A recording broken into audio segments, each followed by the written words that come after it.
Hey guys, it's Eric. In today's video, we're going to be talking about overload when it comes to information regarding ostomies, ostomy products, and what your surgery is going to mean for you. Stay tuned.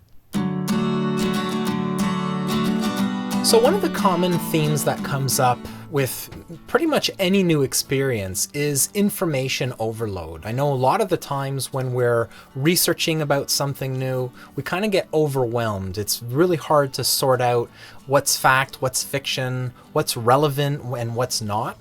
And in the case of ostomy surgery, a lot of the times that boils down to just the huge amount of ostomy supplies and accessories that are out there. Now, through my videos and on my website, I try to make it a point to educate people. And one of the things that I do to educate is to show people what products exist, whether that be an ostomy accessory or an ostomy product that you might rely on for good skin health. Unfortunately, there are quite a few products. That could be a good thing in some cases. But if you're a new ostomate or if you're about to have surgery, those options can seem really overwhelming. A lot of the times I know new ostomates will think, well, I'm going to need a pouch, I'm going to need a wafer, I'm going to need barrier rings, I'm going to need stoma powder, and then what about that garment and the underwear and the support band and the stoma guard and all these things. Calm down. You don't have to worry about everything all at once. If you're heading into surgery or if you've just had surgery, the best suggestion that I could have for you is keep it simple.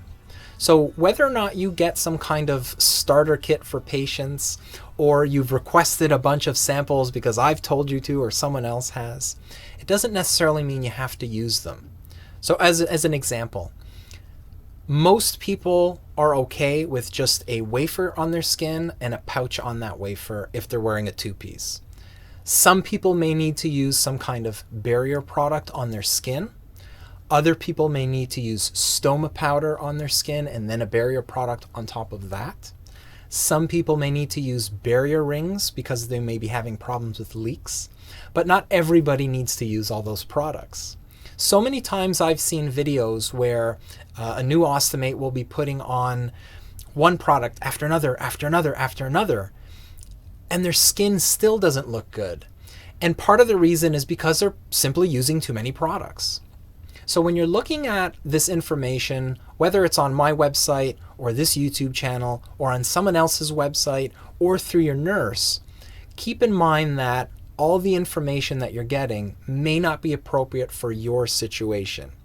So what I would suggest doing is start off simple, keep things minimalist if you can, and then build up from there.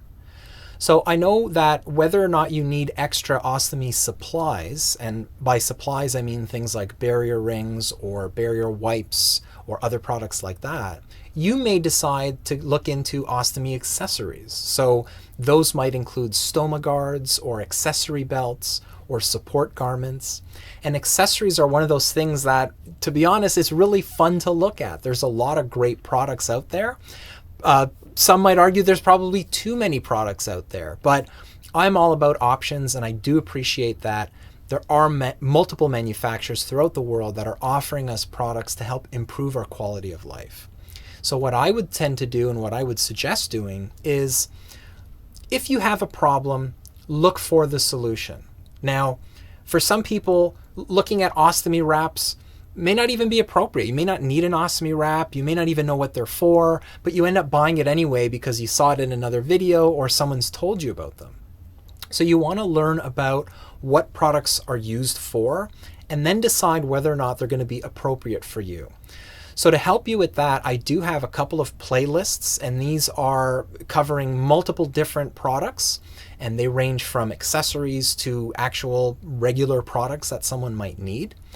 And I would advise just casually going through the list, seeing what everything does, and when the time comes where you feel like you might need one of those products, you'll be armed with that information, and then you can look more in depth at those particular products more specifically. Another thing that I would suggest doing, and that's one of the reasons why I created this channel and my website, is to look at product reviews. A lot of the times our first the first thing that comes to mind is go get samples or go buy this product and then we'll see how it works for me. Unfortunately, that could end up wasting a lot of money, a lot of your time. In some cases, especially when it comes to adhesive products or products that are going on your skin, it may cause poor skin health. And believe me, I've reviewed so many products that a lot of the time I am taking it for the team, so to speak. And you don't really want to have to go through all that in order to learn, what's going to work or what's even appropriate for you. So take advantage of the product reviews that I have. I have over 50 of them to date. And I try to explain at least what the products do, why they may be appropriate for you, why you may not like them, and give a general impression as far as how it worked for me. Based on my review, you may then decide, hey, you know what, let me go and request samples and see if this product is right for me. But don't automatically go out and get samples just because you can. A lot of the times that just ends up being very overwhelming. You may be stuck with products that you're never going to use, or you may be stuck with products that you have no idea what they're for and you end up using them anyway, and then that ends up causing problems. So take it slow, keep it minimalist if you can, and explore your options casually. If you feel like you're getting overwhelmed, take a step back.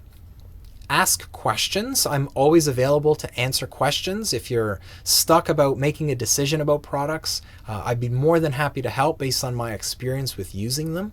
Talk to your stoma nurse. You can also talk to each of the major manufacturers of these products. A lot of the times they're going to be very helpful in deciding. And if they're honest enough, they're going to tell you, hey, you know what, this product probably isn't going to work very well for you. And they may offer an alternative or another suggestion. So keep all that in mind. But the idea here is not to be overwhelmed. Your surgery is going to be stressful enough. You don't have to add more stress to it. It's important to become educated about your surgery, become educated about some of the products, but don't get overwhelmed by all that information. I hope this video has been useful, guys. Leave a comment down below if you have any feedback, and I can't wait to see you in the next video. Take care.